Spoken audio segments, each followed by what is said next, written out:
Welcome to Biocanic's Health Intelligence Exchange community, where leading practitioners in integrative health approaches will discuss how they solve the most challenging and common health issues. These regular Q&A discussions are designed to take a deep dive into case studies and integrative approaches in order to elevate the collective knowledge of both experienced and new practitioners alike. Biocanic's Health Intelligence Exchange, your community for functional medicine. Welcome to the Health Intelligence Exchange, everyone. I'm Lady Gray of Biocanic, and today our guest is Jenn Malecha, the Wholistic Health Boss. We are going to be discussing group programs and whether they are helping or hurting your health practice. Wherever you're watching this, make sure you hit subscribe so you never miss us live. And feel free to start posting questions right now in the comments, and we'll get to those during the Q&A portion of our interview, and we'll also follow up afterwards. First, let's get started with talking about Jenn before we dive into this topic. Jenn Malecha is a functional diagnostic nutrition practitioner, business mentor, and founder of Wholistic Health Boss. Since 2016, she has helped thousands of functional health practitioners build profitable, purpose-driven practices through proven frameworks, done-for-you systems, and a community built specifically for the functional health space. Jenn brings a rare combination of clinical knowledge and real-world business wisdom to everything she teaches, drawing from her own experience building a thriving practice from the ground up. Her programs help practitioners at every stage clarify their niche, design profitable packages, and build the symptoms that allow them to scale without burning out. Jenn, welcome to the Health Intelligence Exchange. Wow, thank you so much. That was such a wonderful introduction. Let's jump right in. This is going to be a good topic today. So Jenn, right now, group programs are one of the hottest topics in functional health. Before we dive into the strategy around this, can you share what you've seen practitioners get wrong and when they decide to launch a group program? Yeah, well, it's been really interesting being in the space for so long. I mean, I started in 2012, and so I've really been able to observe kind of the evolution of the industry. And along with that evolution, there's been this whole introduction and evolution of technology, right? So the technology cycle is where we're starting to see more of a conversation around the group program component, because everybody thinks like I can go out there and do a group program or an evergreen course that just lives on my website, and I can make like pajama money, is what my friend Nat Kringoudis calls it. Like I can just make money in my sleep. Like these people are going to enroll in my group programs and it's going to be great. And yes, ultimately, like we can get to a place where that is a possibility, but there's some things that we want to think through that we'll be talking about in detail today. And so before we get into some of those strategies, let's talk about what the kind of current climate is in the industry, because there is a lot of noise out there. I mean, I feel like every single day I get on Facebook or Instagram, or I talk to a practitioner and I'm seeing another organization or another business coach of some sort like pop up into my field of view, like offering these like kind of pipe dream promises of build your group program in less than 30 days and, make $20,000 a month or whatever it is. And there's a lot of like hype cycle going on around this. So I really hope in our conversation today, we can help the audience kind of get grounded in, where they're at in their business, how to leverage group programs, and how to identify when they might be getting caught up in a bright, shiny object syndrome or a pipe dream promise, and how to know how to take something in like that through their filter and go, is this the right thing for me? And sometimes it is the right thing for you, but the other question we have to ask is it the right time for this? Or how does this fit into my business strategy, right? And this is really like, the last thing I'll kind of say here on this specific point is that this is really like an alluring concept. It's very attractive for a lot of practitioners out there, especially the ones that have been in business for a while and they're already starting to feel those inklings of burnout, or they've hit the burnout wall. And then a lot of times this is very alluring for those practitioners that are getting started and they're hearing these conversations about burnout and they don't want to end up there, right? So like the idea of a group program seems like it's a solution to burnout. And what we're going to talk about today is that it's actually not. Yes, I love it. I love it. I love it. Yeah, I'm just thinking, just historically, coming from the fitness space, because I worked with you in the fitness space a long time ago, Jen. But that's when people would go from a one-on-one training experience to trying to do group programs. You have to build a base before anybody wants to come to your group program. Mhm. But Mhm. in that case, this, you already alluded to this, how does a practitioner know whether they're actually ready for a group program right now versus whether they need to build a stronger foundation first? Yes. So, a couple filters I like to run this through to help you like understand is if this is right for you right now is one, how clear is your niche? And how clear is your current marketing is how we can also kind of say that or look at that. Like, are you in a place where you are consistently attracting and enrolling clients that are ideal to work with? Right.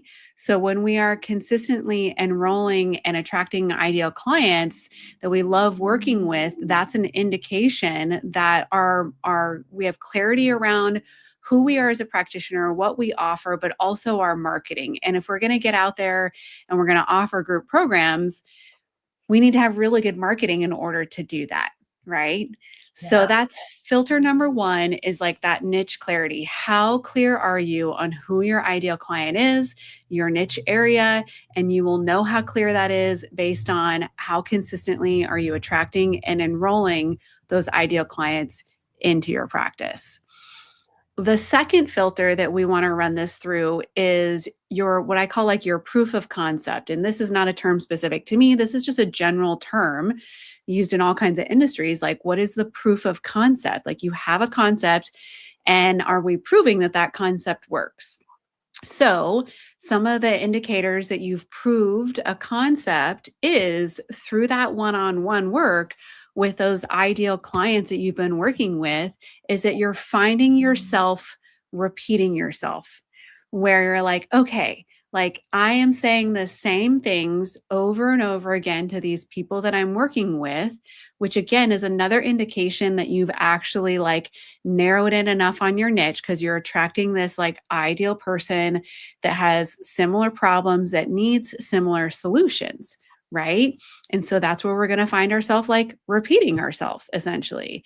And those repeatable things are also getting results for clients. And so that's where we have proven our concept or proved our concept, and those repeatable elements that we're noticing that everybody needs that are, and like when we talk about or address those things are getting results, that is also going to be the driver for the content that you would put into a program. That's how you're going to know what to include in those like training modules or live calls that you know that like 80% or 90% of the people need that you work with to bring it into a group container. And then the last two, or there's actually two more. So the third one is your audience or list size. So I always like to get practitioners to think about it this way. Let's say you have a goal of making $10,000 a month, right? And so if you have, I mean, most people, let's say like a group program is probably going to be somewhere between 500, to $1,000 to get started. So if you want to make $10,000 a month, and let's just say you have a group program that's at the $500 range, that means you need to enroll 20 people into that group program. So that's where we look at what is your audience or reach size, like your greatest opportunities for people to actually enroll in this group program is going to be from your email list, not necessarily from social media. And we can talk about the intricacies of why that is as we move through the conversation today. But your list or your audience size is basically the pond that you have to fish from in order to, like, catch a healthy meal, to be able to generate income and revenue from this. So when we have a smaller list size, then that means we have less fish in the pond to actually produce the revenue. And so we can still like utilize group programs in certain ways, but it's not going to be the primary focus for your business, but it can fit into the strategy. And the fourth part is your current capacity. And this goes back to that burnout place. So there is a misconception that group programs are a solution to burnout working one-on-one.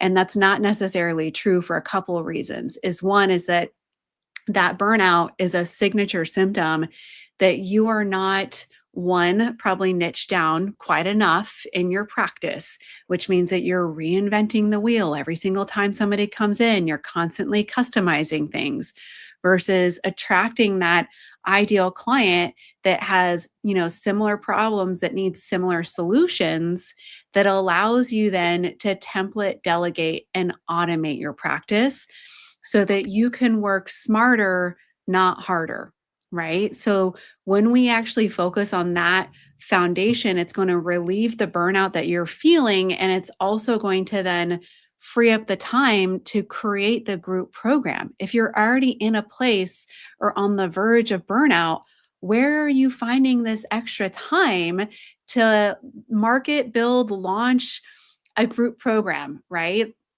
And group programs require actually just as much work as working one-on-one with people. We don't just like set it and forget it. We have to actively market, drive traffic, do launch cycles, show up and participate. And part of that misconception with group programs being easy and passive is we think that we can just pre-record content and that it's going to work. And that's also not true for a couple reasons, is that we always want to do group programs live many times before we evergreen, because you have proofed a concept based on your one-on-one work to know what you would put into a group program. And then you're going to refine that process by running it live multiple times. It's going to be able to reveal how you're going to optimize engagement, how you're going to optimize the support resources throughout of it. So then eventually it can become an evergreen type of program or service offering. And so if we think about that, like that requires work and attention. So we have to be able to like relieve the burnout and the one-on-one work first to open up the space to create the group program essentially. So that was kind of a mouthful, Lainey. I think we could dive into each one of those areas more specifically, but that just kind of set the overview, like the 10,000 foot view for people. No, that's perfect, because the last thing that you were mentioning, you talked about group programs and having to run it live and be engaged in the process, because that is a misconception. People think, I'm just going to run this program and people are going to sign up and they're going to go through all the modules and they're going to tell all their friends. Yeah. But to Jen's point, when you establish a niche and you're really good at that and you're really clear with that, you become the expert that people want to be in touch with. Mm-hmm. So when they sign up for your group program, it might be because your one-on-one is out of their range and this is an opportunity, but they still want to see your face. They want to hear your message. They want to interact with you. So can you bring us back to why niche clarity is so important in establishing your goals and proving you are the expert in this? Yeah. So I want people to think about like, really honing in on your niche or your niche, or we could call it your ideal client, tomato, right? Is that it is the guiding light for everything else in your business. So I want you to think about it like lab testing. We do lab testing in order to collect data and insights and clues that then use that data to drive the construction and the crafting of a protocol to get results, right? So honing in on your ideal client, your niche, is going to help you gather these data points and these insights to then develop a protocol for every single piece of your business. Everything from what is your best, marketing strategy to what your one-on-one, premium packages are going to look like, and how do you price those so that you're profitable, which is where we do the foundational work to understand what are the things that I find myself repeating all the time, that I'm duplicating, that I know like 90% of the people that I work with need this information. So now I can pull this part out into a group program. And also when we work one-on-one within this niche area, we're going to start to intimately understand them in so many different ways. Also, in terms of like their personality and the psychology of them. And so, therefore, based on who they are, this ideal person that we're working with, like what are the analogies that we need to use in order to explain some of these complex, like clinical concepts that we use? Or what kind of touch points do they need along the way in the one-on-one work? And then also, how do we replicate some of that in the group program work in order to make sure that they're successful in the group program? So here's an example, because I actually had a opportunity to meet with Dr. Tracy Gappen the other day. And I know Tracy Gappen's been on here quite a few times and is a big fan of Biocanic and the community here. And we were talking about his marketing strategy, like this concept of paid ads. And as we started talking about like how are paid ads to a webinar going to be effective for him, I started asking him all of these questions about his ideal client, like this ideal, like executive entrepreneur guy that he works with. Like, how does this guy like to consume content? Is this guy going to like listen to a webinar, or is he more of a podcast kind of person? And it was really interesting going through that process with Tracy, because as I always say, as a practitioner, you are a reflection of your clients, or your clients are a reflection of you. And also funny is that Jeremy, here at Biocanic, is actually like one of Tracy's like ideal clients to work with. And so as we got to talking about that, we had the realization that like his ideal clients are not on Facebook. Like both him and Jeremy don't love Facebook. They more are Instagram guys, but they also are not like on Instagram all the time. Like they kind of only check in. Tracy said the funniest thing. He's like, I only really go check Instagram is when my wife says that she sent me a funny reel or a message on there. Like he's not on there spending time, right? But he does spend time on LinkedIn and Substack and podcasts, which funny, Jeremy being his ideal client, those are the places that Jeremy hangs out as well too. So this is how like getting really clear on your ideal client and your niche, when we start to intimately kind of like and analyze them and extract them, we start to understand these like psychological or psychographic nuances about them to help us then guide a protocol for our business, whether it's in the marketing place or in how we would construct a group program, or definitely in our one-on-one work for the greatest outcomes and results. That's great. And I appreciate that example. Can you give us maybe another example of someone that might not be the high level executive? Like how do we gather the information to really get in touch with them? Yeah. So I like to talk about something called target market research. So target market research is like the concept of research and development in terms of what maybe other industries or businesses might use, where we actually like dissect our ideal clients to gather this information from them. So one of the things that I teach in my business mentorship programs is how to do target market research. So it's as simple as you guys like getting on like a 30-minute call with some of the clients that you've worked with over time that have been ideal, and doing an interview with them and having very specific questions that you're going to ask them about, like, how do they like to receive content? Or before they found you, what words were they using to like on Google to try and solve their problems? And do they like Facebook versus Instagram or YouTube? So we literally extract the data from them like a lab test, right? And so this has like really altered my own practice as well, where like most of my ideal clients are on Instagram and not Facebook. So I don't put any effort in marketing over on Facebook. I 100% focus over on Instagram, and having content on Facebook is just an afterthought because those two platforms are connected, right? Or in the group program concept, like when we're thinking about developing a group program, we can also like survey our ideal clients that we've worked with about what kinds of things they would be interested in. So this was super essential actually when I went through the process of developing my one-on-one client program membership and continuity program. So after clients work with me one-on-one in a package, then they want to continue working with me, maybe because we still need to work on some of their initial like main complaints. They're like 80% of the way there, but there's still a little bit more work to do. Or we've brought them back to baseline and now they want more for themselves, right? So that's where we move them into a membership model. And when I was developing that membership model, I surveyed my ideal clients. I came up with a list of all the things that I like was considering including in this membership, which we can also relate this to a group program, and ask them like how they would rank the value of these items. And I'm so glad that I did this, Lainey, because what is one of the most common things that we see about membership models and group programs?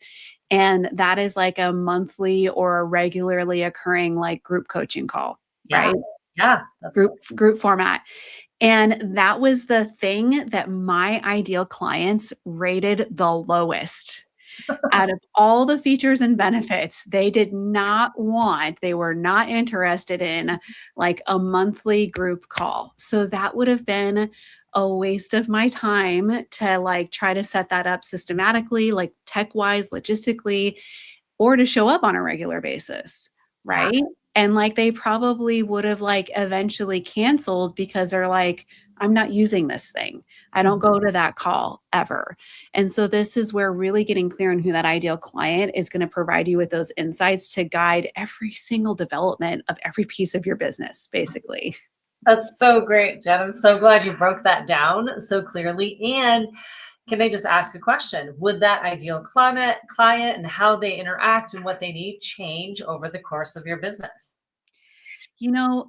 It does, only because I think as I've observed over the 10 years or decade of business mentoring that I've been doing, and also the 13 years of my own practice, is that as practitioners, we just are like constantly kind of creating that clarity and refinement in the work that brings us the most joy.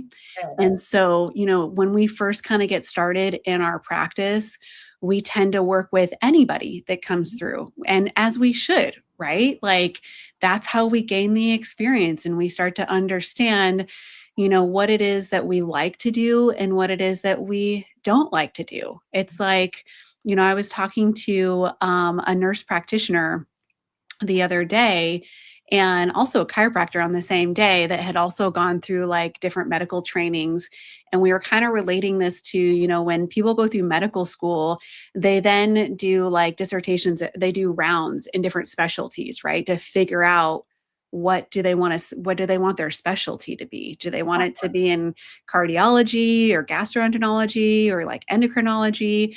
And so they, that's part of the end of their medical training, is to do these rounds and figure out where they want to specialize. And so for us as functional or integrative longevity health practitioners out in this space, I have observed that we kind of go through that same process. Like in the beginning, we just work with kind of anyone and everyone, even if we have a little bit of clarity about who our starter niche place is. And as we start to work with more people, then we get more clear and refined on like our absolute zone of genius, our passion place, and who that ideal person is. And I would say that for most practitioners, it takes about an average of 3 years before that niche clarity really stabilizes and they're just coasting from that point forward. Like it's so stable. There's no questions about it. Marketing is landing. Ideal people are coming in through the practice. And that's when you're like, yeah, this is so much easier. I can show up and do this with my eyes closed because it's so aligned for me. Right. Yeah. And I think everybody wants that. They want to feel aligned with the work they're doing. So they're not burning out. They're still excited to go to work and do what they love and help people. Mm-hmm. Now, as we're doing that, so we're working on our niche and we are fine tuning it as we go. Should we be building an email list at the same time? Always. Okay. Always. Tell me more. Yeah. Because sometimes we start our practice and we're in there and we're like, I'm trying to figure out who do I take? I'm taking all these people. I'm learning all these things. I can't figure out which niche I'm going to do. And then I need more clients. Where does the email list come in and when do I start working on that? Yeah, the email list comes in right away, you guys. Like it's like step number 4 out of the first 3 steps that you need to take. So for, what I talk about is like, there's probably like 3 main things that you need in order to like start your practice. And one is you have to have liability insurance, right? Yeah. So that you're protected legally. 2 is you need a way to like collect payment. And then 3 is you need to know what services you offer so you can like enroll people into something when you're having these conversations or knowing what you're selling them, right? Like anybody can start a practice with those 3 very minimal things. And some people could go out on a limb and say, oh, you need to have like your business entity or structure like an LLC or S corporation. And sure, yes, we want those things, but also you can just start as a solopreneur, as a sole proprietor. I actually started that way in my business, right? So I don't include that in the 3 main things. But like the 4th thing I would say is like starting your email list, because your email list, everybody starts at 0, you guys, right? And like I started my email list by just taking my phone and exporting all my friends and family contacts out of my phone and putting it into an email marketing system. And this is where I see a huge gap in the industry is that a lot of practitioners are getting started working with clients. So they'll get into a portal, like they'll get into Biocanic or Practice Better or another EHR system, which is serving the needs of the client, like management side of it. But there's a gap, like they're not taking like all those contacts out of there and putting them into an email list. Because everybody that books a discovery call with you or comes through your practice is not always going to be ready to enroll. And so the email list is where we continue to nurture them. It's where we like are dating them of sorts, courting them over a period of time so that we're building a relationship with them, building that trust and rapport, which is going to kind of warm them up and get them to a place where they're going to be ready to work with you in some kind of capacity. So this happens a lot. And it's probably like one of those number 1 pitfalls that I see out there with people practicing. And remember, like, running group programs to really get one of those off the ground, like you need to have an audience, a group of people, or like a list to sell that thing to. So we want to make sure that we have that thing in place. Yeah, I love that. Now, if somebody doesn't have a list, what should they be focusing on instead? Okay, but everybody has a list. Okay. Everybody has a phone. Everybody has email, like contacts. Mhm. Everybody has a list. Perfect. So, I love that. I love that. Say it again, Jen. Yeah. And like, like I said, I took all the contacts out of my phone to start my email list. Mhm. So I like to give a range of places for practitioners to start. Like if we're like just solo practitioner, like, really just getting started, try to keep things like really simple and minimal. You can just start an email list by like your Gmail, like creating a group of contacts that you're going to, send an email kind of newsletter out to regularly, right? And then we can grow into an email marketing system. Entry-level systems would be something like MailChimp or Constant Contact, or we can upgrade, we can graduate and step into something like a CRM, like Go High Level, or I use Keep, or there's Active Campaign out there. So there's different like stepping stones for how we can really be like working with an email list. I personally dove kind of straight into a CRM email marketing system because I was ready for that. But not everybody's always ready for that. So at the end of the day, the key takeaway is that you do have an email list because you have people that you do have contacts, and in some kind of way we want to get that started, whether that's like, entry level, or we want to make that leap into a more sophisticated system that's really going to help you with it. Thanks, Jen. I want a follow-up question on that. So someone's starting out new, or maybe they've been in practice for a while, but they don't have an email list, but they do have a niche and they have a proof of concept. How do they write a newsletter? Where do they get content from? Well, their story is a big part of that. Yep. So your story is your number one marketing tool, you guys, at your fingertips. It doesn't cost you anything.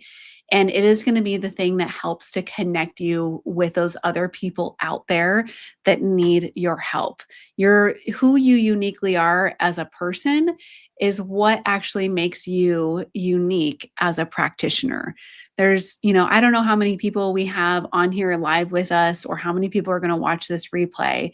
But generally speaking, like whatever clinical training you've received, we all have similar credentials, right? And our credentials are not necessarily what make us unique. So who you are as a person is what makes you unique as a practitioner. And so therefore, when we really lean into that idea, that's one, going to help you understand who your ideal niche client is. But two, then we realize like our lived experience, like who we are, that story that we've been living our entire life is the content that's going to be the most magnetic and valuable to get out there in any kind of marketing capacity, whether that's an email list or on social media, that's really going to connect with that other person, right? Like, think about, the different email lists that you currently are on, or the people that you follow on social media, or when you watch a commercial about a product or a service and it really connects in with you, those reasons that that's happening is because you feel like you have shared interest, like something in common, or that product or service or company, like it feels like they just get you. You feel heard, right? It's the same reasons why we connect ourselves or we surround ourselves with our friends and the colleagues that we're closest with. It's because we have those things in common and we feel like they just get us. Like I know that I could call up my best friend at any moment, or Lainey, and be able to talk to them and feel heard and feel connected to somebody that understands me. And ultimately, that's what all of our ideal clients out there, especially in this industry that we work within, that's all that they want, you guys. They have been dismissed by the Western conventional model. They have been dismissed by even other practitioners out there sometimes that, say that they do like functional, integrative, holistic medicine, but aren't actually like listening to them or paying attention to them. And so your story is what I want you sharing in your newsletter list. And then also you can weave in some teaching points in there and ultimately a call to action to book a discovery call with you or sign up for your group program, or even just to have them reply and engage in a conversation with you, right? Yeah, I think that's brilliant. Thank you for sharing that, because I think that's one of the things that gets in people's way when they start thinking about their email list or their newsletter. Like, what am I going to write about? So Mm-hmm. sharing your story and how can you be connected to that person? Because then they're going to know, like, and trust you. They're going to read the next newsletter. They're going to read the next newsletter. And then they're going to go, oh my gosh, she's doing a program. Mm-hmm. Right? So they have to be knowing you and understanding you to purchase from you. Exactly. Like it makes me think of, the first group program that I launched in my business, I called it the 28-day cleanse challenge. And so I launched it in the spring, and I really leveraged some of the ideas of, in traditional Chinese medicine, like the best time of year to cleanse is like spring and fall, like these seasonal transitions, but also talking about like, losing weight and feeling great leading up to summertime. And it was really just a foundational program around lifestyle changes for people to make. And part of that also, like in my story and what I was sharing, is the fact that I used to battle seasonal allergies really bad. Like I used to get these like wild, like intense seasonal allergies that would manifest into ear infections, and they would take me out for days at a time, even though I was like the healthiest person that I knew, and that I was always told that my blood work looked normal on paper and I was the picture of perfect health according to my doctor, right? And I was thinking about this the other day because I was out walking the dog in the evening time, JJ, and we walk the same route. Like we've lived in this house for 16 years at this point in time. And we literally have walked the same route for 16 years. And there's this one part on the route where there is this beautiful like star jasmine bush. And star jasmine are night blooming flowers basically. And back when I was dealing with severe allergies, then I would like walk by that bush and like, I love the smell of that jasmine, but it would knock me out.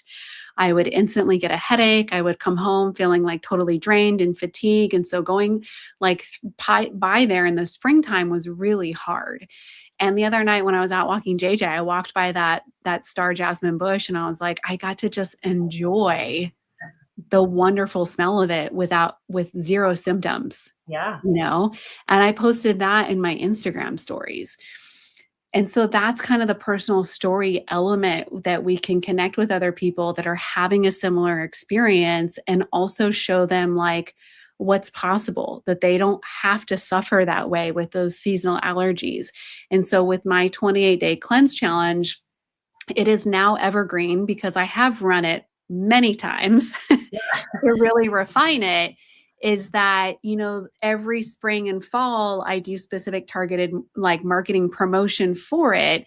And that is just an example of some of the marketing content that is getting folded into there. Is like my personal story about overcoming seasonal allergies. And this is how I used to suffer. And now I don't anymore. And I get to enjoy these like, beautiful like elements of life, like this nature. Right. And so many clients have come through my practice that have seen me talk about something like that say that they experience the same thing and they don't want to experience that anymore.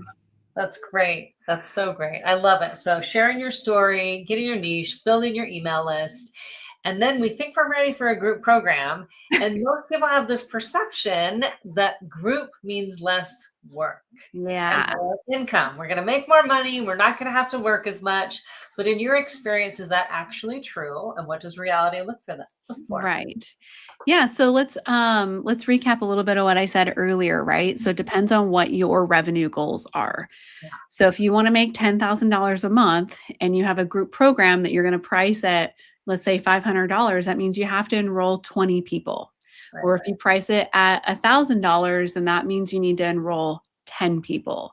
Versus when you have these like impact, purpose-driven, one-on-one profitable packages, you might have a $3,000 package or a $5,000 package, or I have a $10,000 package, which means that you could enroll like 1 to 3 people and reach $10,000. So first of all, just take that in and think about what's easier, right? Is it easier to enroll like 3 people or 10 to 20 people, right? And where are we going to get the people from? So when you have a small email list, let's just say like you have an email list of 100 people, and kind of average industry statistics is that if you have an email list of 100 people, then we could expect about like, average industry statistics are like 10 to 20% of those people are opening your email list. So that means 10 to 20 are opening the emails out of the 100 people, and only about 10% of those people are going to buy. So that means one person from your 100-person email list would buy the group program. Okay. So in the beginning stages of business, it's not the primary revenue driver. It's a strategy. Like what I did is a group program can be a strategy to help you nurture your email list and grow your email list to eventually convert them into one-on-one clients. And then when the email list becomes large enough, then we can kind of flip the strategy where, you have enough people on the email list when we work with those conversion numbers and do those calculations to actually produce the kind of revenue that you want to accomplish. So let's break this down real clear in numbers, Lainey. Like I'm going to share exactly what my journey looked like. So my first year of practice, or in year one of running, I'll say year one of running group programs, because I didn't run group programs until my second year of practice. So I had worked with 15 total clients.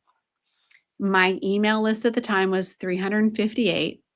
And I had 6 people enroll in my very first spring 28-day cleanse challenge. Now, out of those 6 people, only 3 of them paid because I wasn't quite good. I wasn't like optimized on the marketing side of it yet, right? Yeah. So, and then I invited 3 other people to participate for free so that it felt like a group like experience, basically. Yeah. So I learned a lot from that experience. And then year 2, I had worked with a total of 33 one-on-one clients. My email list size went up about 200. So I was at 553 people on my email list. And then I had 18 people in my cleanse challenge. So I had a larger email list to sell to. I got better at the marketing side of it because I learned so much from the very first time that I launched it, right? Mm-hmm.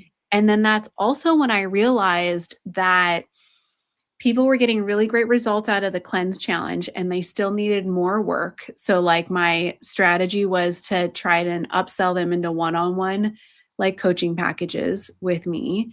And not everybody was ready to make that leap or that step yet. So that revealed that I needed to create something like in the middle, like a downsell. And that's when I came out with my gut group program. And the gut group program was a 4-month-long program that included a stool sample test. We did the GI map with that, right? Mm-hmm. And so now I had multiple offers, but like the primary revenue was still coming from my one-on-one client base because I was still in the process of growing my email list. So then the third year, I had a total of 69 one-on-one clients that had come through my practice. My email list had grown to 946. So I had 29 cleanse challenge participants and I had 9 gut group program people. So I had doubled the enrollment for my gut group program, basically, right? Yeah. And so this is where like we can use group programs to help us grow our email list, nurture the email list into other opportunities to work with us. And then eventually, when your email list gets so big, like our dear friend, like Sinclair Canale, like she's at rock star status. She has an email list of 180,000 people. And she does 9 group programs a year.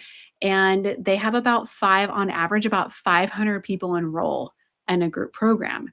But the way that she's able to accomplish that is because she doesn't just have a pond to fish from. She basically has probably like a lake or an ocean to fish from, with 180,000 people on that email list that she's been nurturing and building that relationship with so that they trust her in order to like say yes to that investment, right? Okay, so I'm going to jump on what you were just talking about.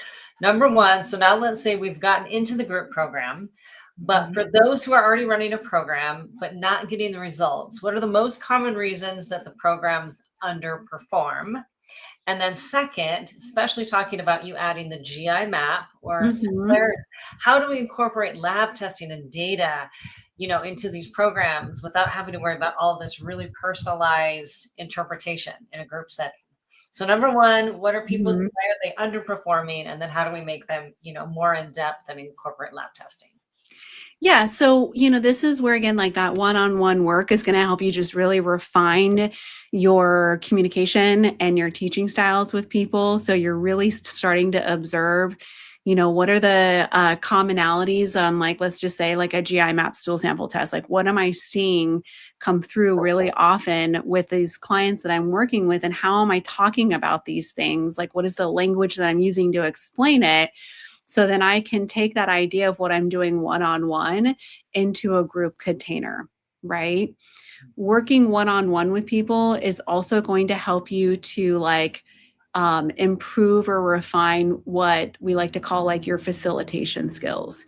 You know, we want to empower and enable the clients that we work with. We don't want them to be dependent upon us. So if you guys are in a place in your practice right now where your clients are constantly messaging you, really relying on you for information, direction, and like they're like not clear on what they should be doing, then that is another one of those signals or symptoms that you're not quite ready for group programs yet, because you need to really get clear and elevate your skill set and being more of a facilitator and helping to facilitate their empowerment and advocacy for themselves, because that's going to come into that group container, because now you're working with multiple personalities, you know, within a group setting. And so this is also where your skill set is going to get developed, and how you're doing the interpretation of something like a GI map, where you're going to like, we could even think about like the, you know, the markers on the GI map, all different have personalities, right? Yeah. So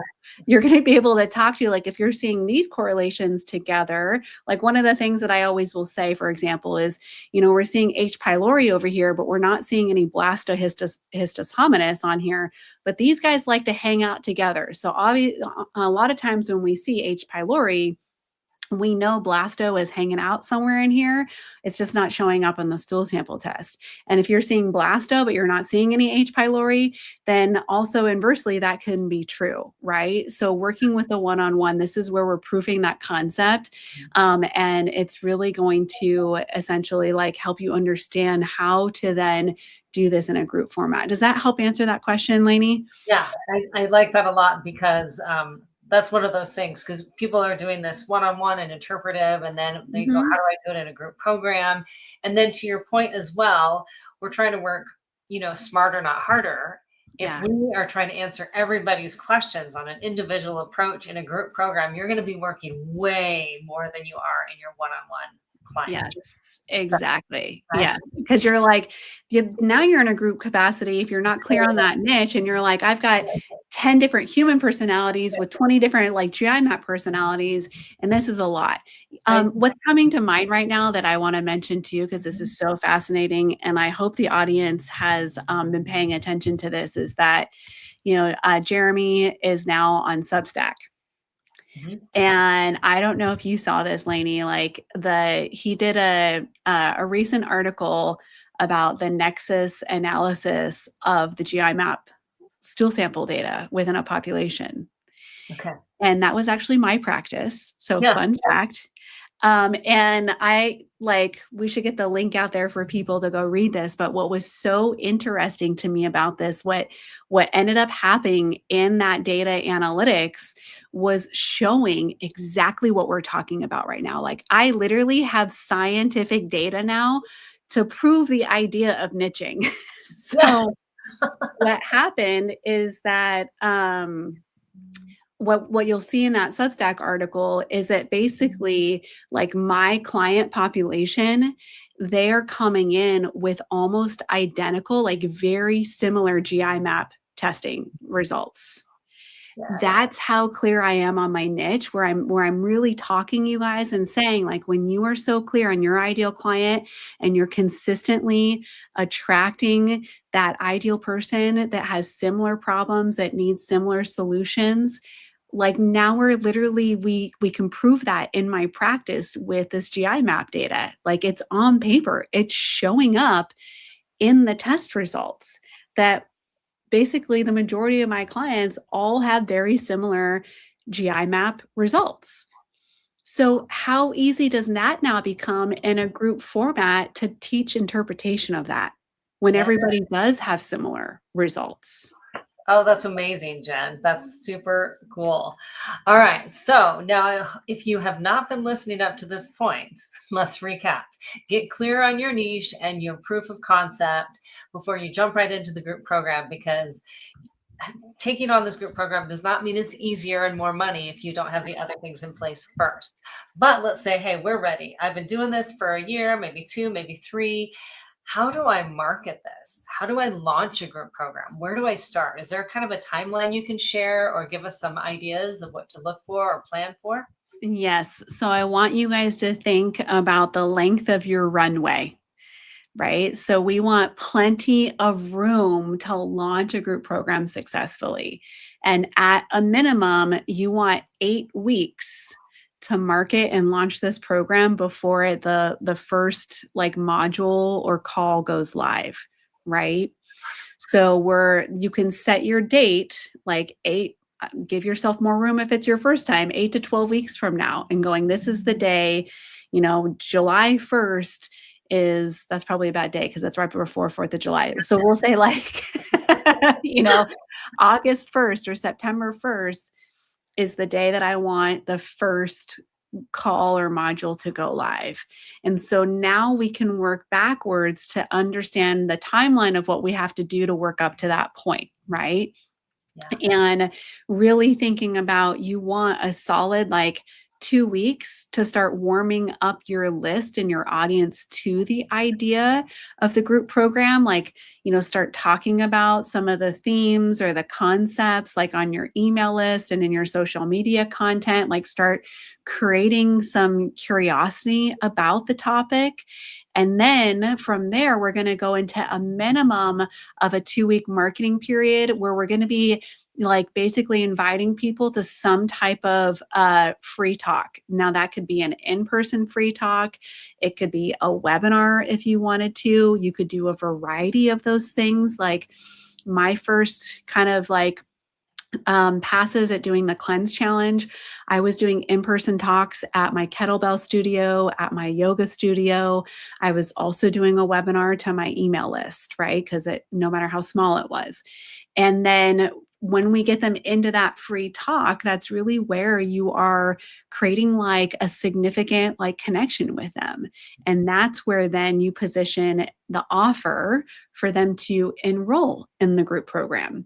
And I like to have at least a 10-day enrollment window, especially when you're in the beginning stages of learning how to launch programs, because it gives you the opportunity to monitor your enrollment like daily. And if you're not getting the results that you like wanted to get, it gives you that space to like adapt and optimize to get, to achieve the goal of how many people you want to enroll. Versus you'll hear, some other like business mentors and marketers talk about a really short enrollment window of like 72 hours, which I think works really well when you really understand marketing and the refinement and how to do that. But not everybody does that. And that's something to work up to. And even you guys, after 13 years in practice, I still work with more of like a 10-day window, essentially. And so from that time that we like have the free talk, now enrollment opens, and it's going to be open for like 10 days, right? And so then we close enrollment, and now we have to maybe like onboard them or prep them to participate in the program. So like from the day that enrollment closes, I like to then do within a couple of days like a kickoff call that is really like almost like a tutorial of like how the program is going to work. It's like an open house basically, right? Mm-hmm. Where we get on the call, we get them excited, and we go, okay, like, you're going to go through and talk about, here's how the program works. Like, we've already shipped your stool sample test to you. Or like next week, we're starting the cleanse challenge, and here's how you're going to go into Biocanic, and you're going to do your health assessments in here so you can get your baseline measurement and then track your results along the way. And here's how you're going to earn your points if we're gamifying it in the program. And here's where you're going to find the Zoom link to show up for the calls every week, right? So we kind of do that like welcome onboarding in service. And then a couple days later, that's when the program probably goes live. So when we know like this kind of rough outline of things, or we have this outline, now we kind of have a project plan in place. And now we can go, okay, this is the destination that I'm working towards, right? Is like the day that it goes live. And here's all the things that I need to do leading up to that point. And we can start now kind of blocking out time in our calendar to make sure that we're getting those things in place so that people can come into the program. And we can be building the plane while we're flying it, you guys. You do not have to have all of this built out to start. We just have to be like 2 steps ahead of where people are, going to be in the process. So as you're like doing your nurturing on the topic concepts for 2 weeks, we're kind of putting together like the way that they're going to sign up for this free talk, because that's the next step, right? And then now they're signing up for the free talk. And so now you're working on maybe like the enrollment page where we're capturing their money and like a welcome email. And then, we can be working and putting those pieces in place along the way. But we want that roadmap to follow so you know exactly what to do at what time to do it. Amazing. Thank you so much. That's really helpful, because that's one more thing that you have to be aware of and plan for when you're going to do this group program. This has been such a great discussion, and with great insights for anyone that wants to start group programs if it's right for their practice. We do have an audience question that I want to get to, but wherever you're live, make sure that you hit subscribe so you never miss an episode. Okay, here's our question. Do you utilize an online group platform like Facebook groups or Circle to connect with people who are going through your group program, or is it live even in the Evergreen program? So how are you doing that group interaction in the group program? Yeah, I like to keep it really simple in the beginning, you guys, and that also encourages them to show up live, as that's the group container in the beginning, especially if this is the first time that you're doing something like this. And then this is where we can look to optimize, like layer in things like a community space. And I would really think about, like, I love Circle, and Biocanic has all their stuff on Circle, and I do other things on Circle. And also Circle's not super common to like the average person out there. So actually my Cleanse Challenge group lives on Facebook, because that is something, even though they're more Instagram users, they also do have Facebook. That's just kind of where they've like over time been conditioned to like hang out, right? But you can also look at Circle and like position that as well too. And I would say that if it's not a Facebook group, I would say that Circle is like my number one other favorite place to be then hosting or housing like a community connection atmosphere for sure. Awesome. Thank you. And then anybody that's watching, if you're watching this as a replay, make sure you post comments. We'll make sure Jenn gets those. But I do have one last question for you, Jenn. Okay. If you could give one piece of advice to a practitioner who's sitting on the fence about whether or not group programs are right, what would it be? I think that this is going to sound a little bit woo, and like, I think that we always know intuitively, so I would say that my advice is to disconnect from all the noise, maybe get out in nature or a nice quiet space and really just check in with yourself. And instead of getting caught up in thinking that you need to be doing what everybody else is doing, and feeling that tug and that pull because of the expectation that might be there, or like, some of the fear that comes up about being successful, like really just checking in with yourself and seeing what feels aligned for you. And I got caught up in some of those things early on in my practice. Like when I started, Dr. Tom O'Brien was just coming to the scene. Sean Croxton was a really big name in the space.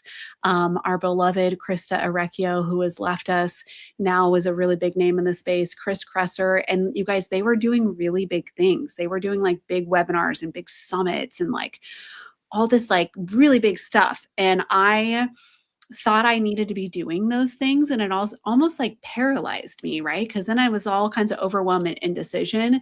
And when I finally just kind of took a step back, I realized that I didn't want to do those things. And I didn't actually need to do those things to generate the success that I was striving for.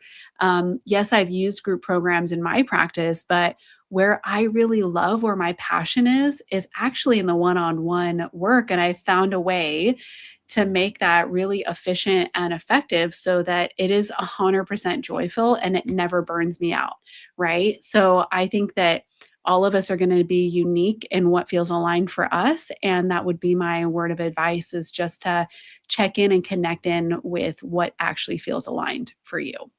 Oh, thank you, Jen. And for anybody who doesn't know how to get in touch with you, how can they find out more about Jen, the Holistic Health Boss? Where can they find you or get in touch with you? Those kinds of things. Yeah. Well, just like my ideal clients, I love to hang out over on Instagram. It is my preferred platform. You can find me over there sharing like photos and stories of not only myself, but also my cats and my dog as well. And I love to see yours too. So come on over, connect with me at Holistic Health Boss. I see it's here on the screen. Holistic is with a W, like whole foods or whole body. That's also my website, holistichealthboss.com. I do have like a VIP newsletter list where I share these kinds of business insights and strategies all the time over there as well too. And feel free to shoot me a personal message if you would like to explore like some of the mentorship that I provide on a deeper level so that you can create the vision for your business and your life that you have. Thank you so much, Jen. This has been a great conversation today. Thank you for always sharing and encouraging us to grow and giving us strategies that we can take into practice right away. Everybody, thanks for attending today. If you're watching this as a replay, make sure you hit subscribe so you never miss an episode. Thanks so much, everyone.